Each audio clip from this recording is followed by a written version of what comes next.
Hello, children. How are you tonight? This is Grandma Debbie, and tonight we have a Pegasus story about the dragons.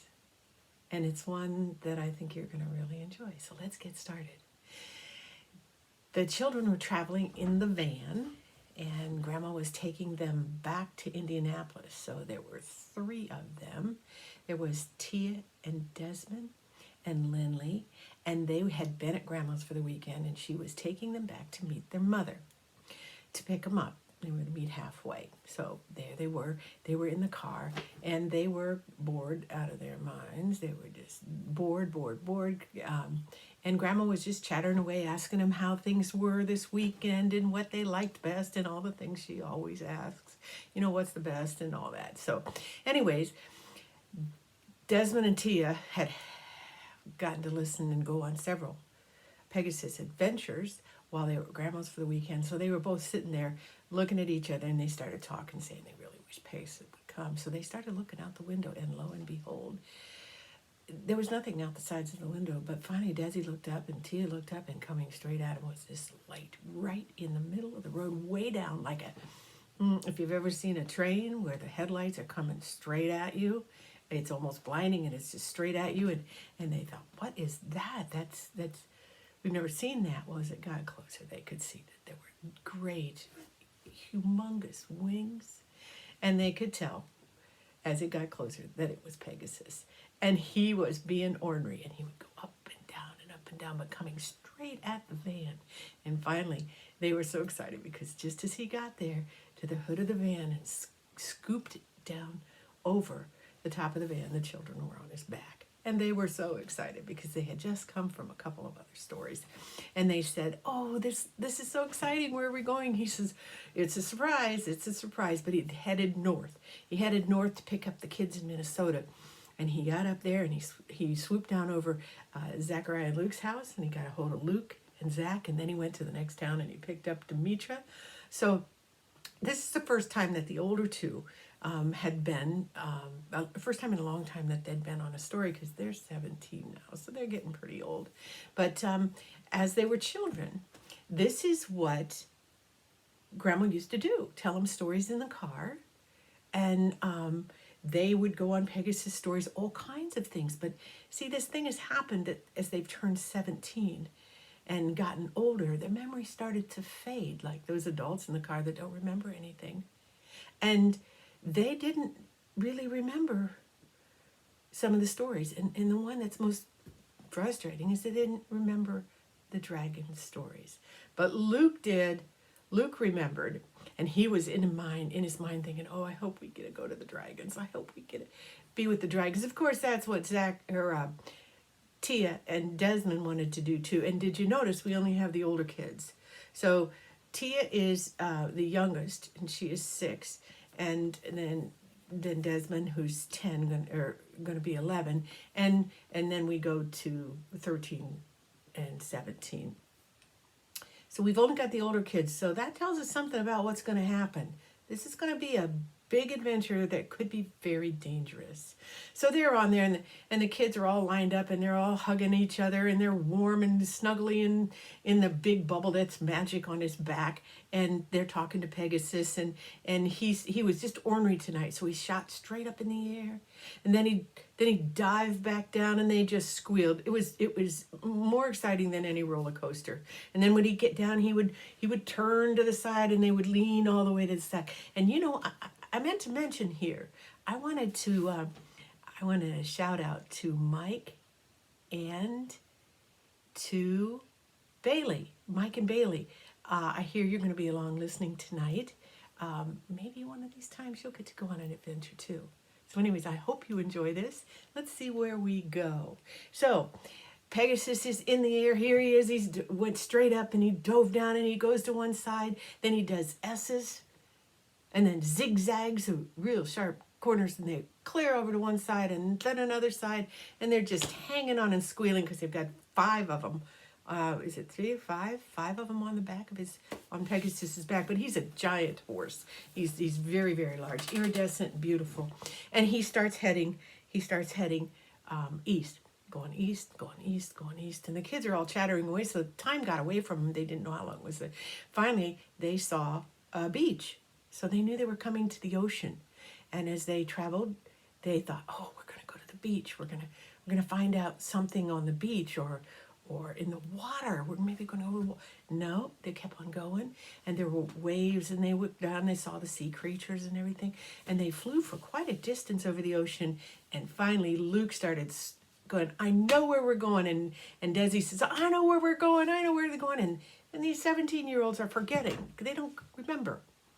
But in the distance, they see a landmass. And as they look at the landmass, they see that it's an island.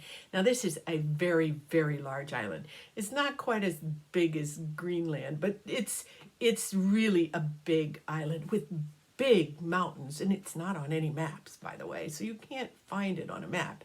But as they come closer, Desmond and Luke cannot keep quiet. Tia and they're going, we get to see the dragons. We get to see the dragons. And Demetra and Zack are still trying to remember the dragons. So they get to the island, and they come down on the beach, and Pegasus comes in and real smooth landing, and he says, I need to go, children. You have an adventure, but he said, I need you to be very, very careful and very wise. Be cautious and make good decisions. And they're all going, well, I wonder what that means. So they slide down off his wing. He brings the tip down to the sand, and off they go. And then he takes off. And off the children go, and Luke is in the lead, and Desmond, because they know what's going on here. They know what's coming. So they start running towards the foothills. And of course, Zack and Demetra are coming right along, and Tia's running along too, and she's all excited because she knows too. So as they get to the foothills, just where the mountain is right in front of them, they can't really see above it, they hear the big noise. And Desmond and Luke and Tia can't stand it. They're jumping up and down. And around the side of the mountain comes a giant green dragon. And it comes down and it lands right beside Luke. And Luke is so excited because he remembers his dragon. He runs up and he gives him a big hug. And the dragon is talking to him, to Luke. And they're talking and chattering back and forth, and the others are just amazed at this giant green dragon. And then around the mountain comes a blue one, and that's Desi's. And Desi gets on it, and they start talking, and they're talking as well. And Tia, oh, of course, hers is pink and sparkly. And by the way, she's the only one who's named her dragon, and her dragon's name is Sparkles, but it's this beautiful sparkly pink scales on it. She's just a beautiful dragon. And then around the corner comes an iridescent, it's white, but all the colors of the rainbow are in it, and it just shines and glitters like it has glitter on it all over it. And that is Demetra's dragon. And right away Demetra says, wait a minute, I remember you.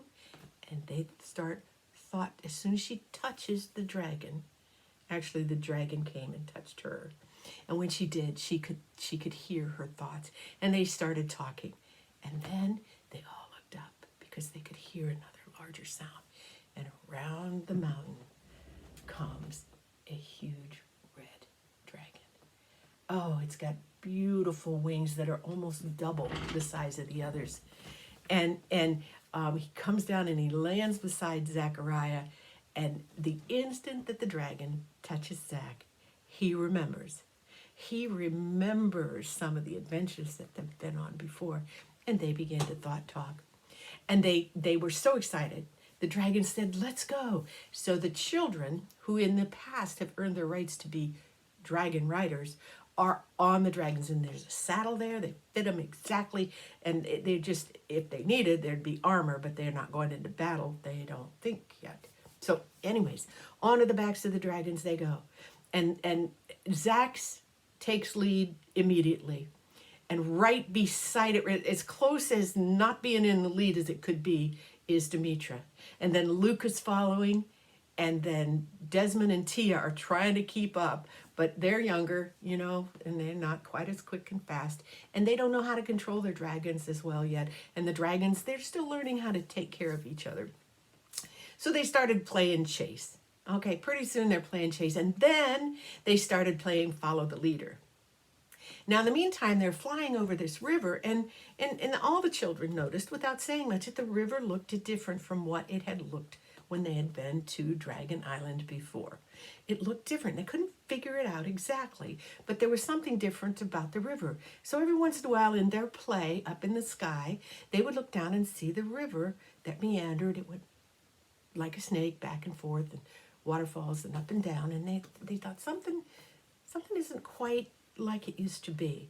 Well, then Zack's dragon takes off and goes around the summit of the mountain, and the others follow, and they're trying to grab each other's tails, and when they get close to it, they'll spin and twirl and dive and dip and up and down, and they're just hanging on for dear life, and they're going completely upside down, so they've got to hang on, and the dragons are talking, they're communicating on how they're going to maneuver themselves in the air. And then Demetra's right behind them, and she's got beautiful moves. Her dragon is really, really graceful, similar to Tia's, but Tia and the dragon, they haven't had as much time together, so they're still learning, and Demetra's is very, very graceful. And Luke's is very brave. Luke's, even though he won't be in the lead, he'll do a shortcut across and come over and grab a hold of a dragon's tail and whip it around, and then it just makes the older kids just a little bit mad, but Luke doesn't care because his dragon, they're daredevils. Yeah, Luke and his dragon are daredevils.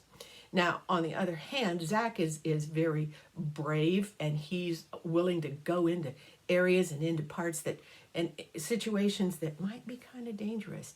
Now, Demetra, she's a thinker. She thinks it through and waits back a little bit. Tia, she's just along for the ride and having a great time, and Desmond as well. So the dragons needed a break, and the kids needed a break. So they went down along the meadow, along the lower part of the river. So we've got the lower part that goes down to the ocean where the beaches are, and then the foothills, and then the mountains, and all the different areas of the mountain. So there's a meadow with tall grasses, and the dragons all come down and get a drink of water, and the kids get something to eat because magically there's been something packed along so that they could have something to eat, and they ate sandwiches in the grass, and they're just chatting away thinking about what are they going to do next and what kind of mischief are they going to get into when they begin to hear, it wasn't quite a roar, but it was an uproar coming over the mountain. Now, it was similar to the dragons coming over, but it was louder and bigger and filled up more of the sky with the sound. So they all turned, and it was a funny thing because the dragons came up away from the water and got in a straight line and looked to the mountain. And the children are wondering, what in the world's going on? And then over the top of the mountain comes this magnificent gold and black two-headed dragon, 3 times as big as any of the other dragons. That's got 2 heads, and all the dragons have lined up, so they must know what's going on. So the children went over and stood beside their dragons and stood there respectfully as the big dragon in all of its wonder and noise came down and landed along the side of the river. And he looked at the dragons, who have all now bowed down so that their heads are lower than the other dragon. And he says, dragons, army, we have a crisis, and we need you to help. Zachariah, I need you to be the lead. He said, I've gathered the other armies, and they're on the other side of the mountain, the other dragon riders who live here on the island, and they're already headed toward where the scene of the crisis is. And he says, up in the mountains where the water is usually retained by an earthen wall, we've had a fissure, we've had a crack, we've had a fault, and the water is beginning to gush. And soon, if we don't do something, it will let go and it will wipe out everything in the lowlands. All the homes of the dragon riders and the people that are here, not a lot, but the people that are here, but even along with that are all the animals and the critters that live in these woods, in the forest, in the water, in the river, in the trees. And there's millions of them. And if this flood comes through, it'll flood the riverbanks, come up over the cliffs, and destroy the lowlands. And Zechariah, I need you to go up to the source and see if you can come up with a solution. I have other things I have to manage here. So they prepare to get on their dragons, and as they get on, the dragons bring their heads up and look, and the emperor gives them a signal with his wings and raises his wings and points at them, and they immediately all dip their heads back about halfway down. And one at a time, the emperor comes up, takes the two tips of his wings and touches the head of the dragon. Each one, and as he touches them, he says, begin inferno within. And to the next one, begin inferno within. And the children are going, inferno, inferno. Begin inferno within. And he goes down all 5 of the children. And the dragons, and the emperor says, go solve the problem, be a commander, take charge and fix it. And he takes off and he leaves. And Zechariah is going, wait a minute, what am I supposed to do? So Demetra is kind of a planner. She says, let's go to the head where he said we should go. We'll at the headwaters. We're going to go up to the river and we'll go. And he says, what do you think this inferno means? What this inferno? And Desmond says, because Desmond's a word kind of guy, and he says, it means fire. It means fire. And right away the kids knew what that meant. And the dragons looked ahead, took off, flew in the air, and one by one opened their mouth, and great flames shot out their mouth. And this was the first time that the dragons had breathed fire. And so it was a great day. It was the Inferno Day for the dragons as well as the dragon riders, because it was a rite of passage. It also meant there must be a reason why they were able to begin to breathe fire. So as they got up to the headwaters and they saw, they followed the river up. There were waterfalls and rapids and dips and dives and turns and an island in the middle where the river went both ways. And they followed the river up.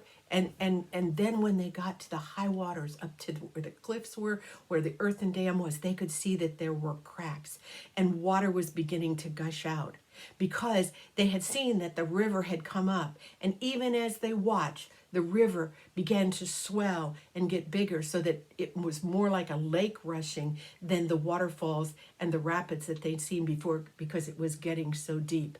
And they could see that the earthen wall was crumbling, and the more water came out, the more the earth was ripped away, and the more water came out of this great reservoir that had naturally formed at the top of the mountain or halfway up the mountain.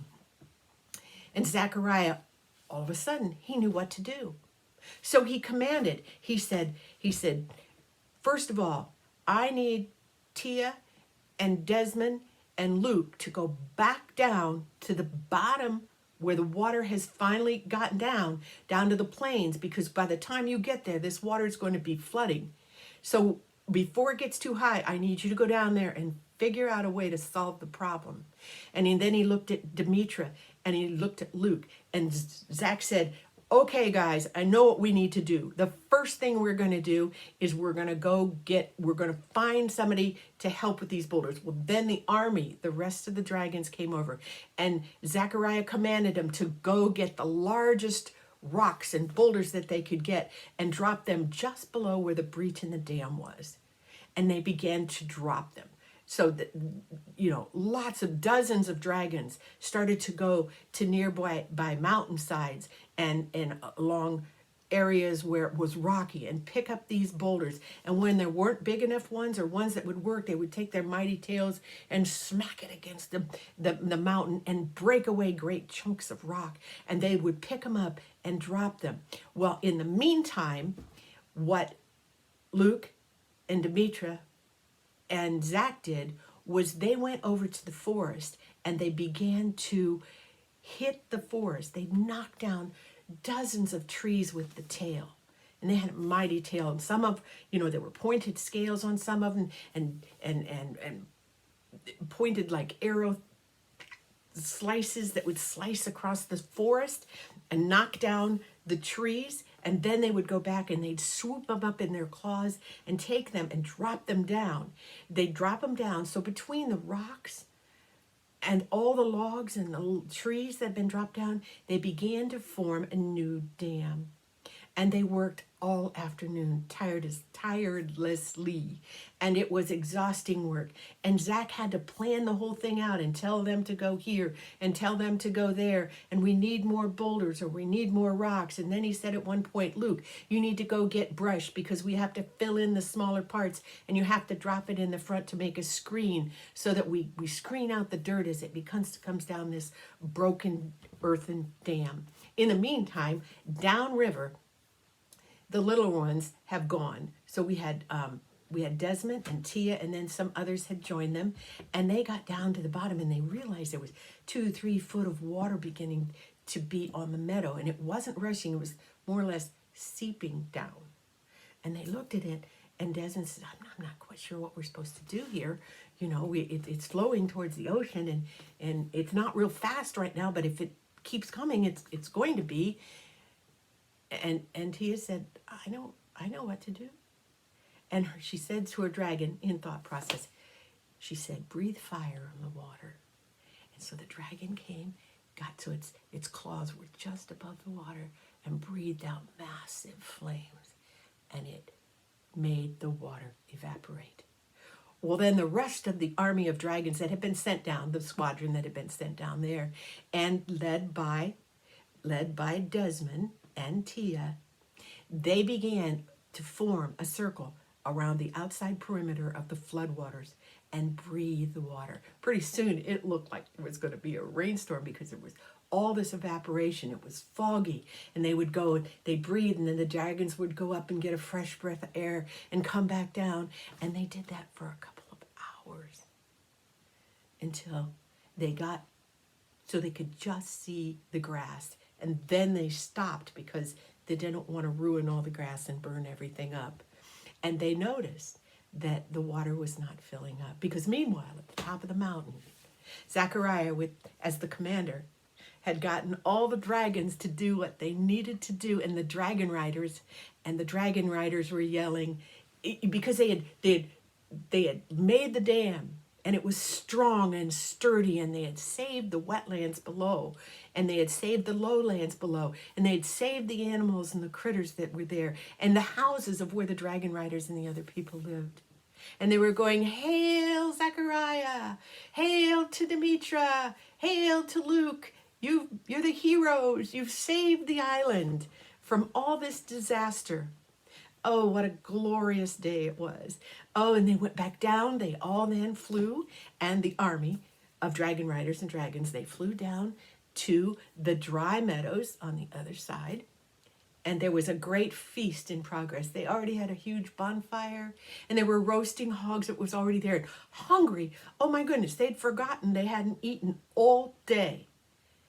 And they sat down and they ate the fruits of the island, fruits they'd never heard of before, things that were delicious, things that were crawling, but it was wonderful. Things from the sea, things from the trees, and they just had a marvelous time. And the critters from the forest were so grateful. They would come around and they circled the clearing, and they would make braying sounds or whinnying sounds or growling sounds or what it was to acknowledge and be grateful to the dragons and to the dragon riders.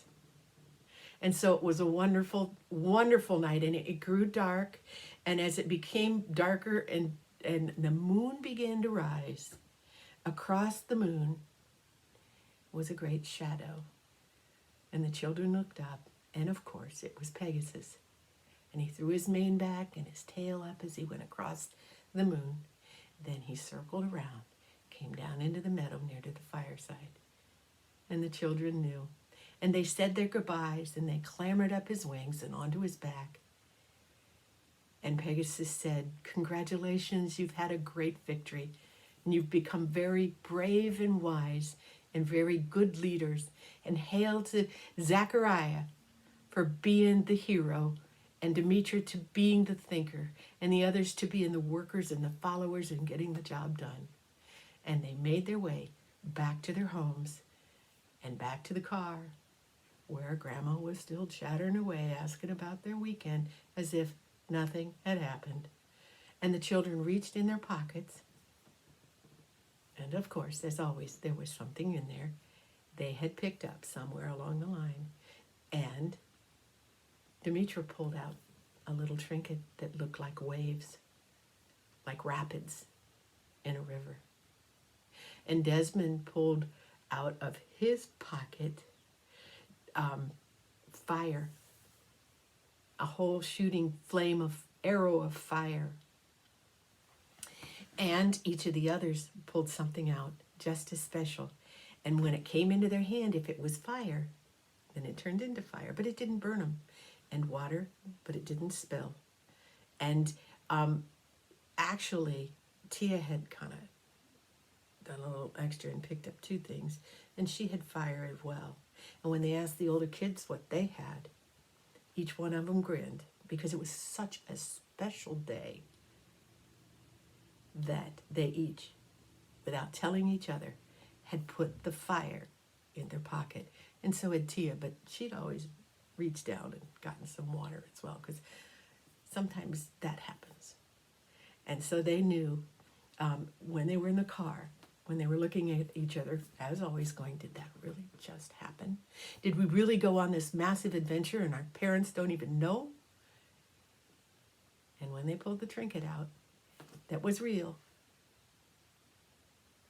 they knew they had spent the day and been heroes on Dragon Island. I hope you enjoyed tonight. I hope that you sleep well. And we will see you soon. Thanks for listening. Good night.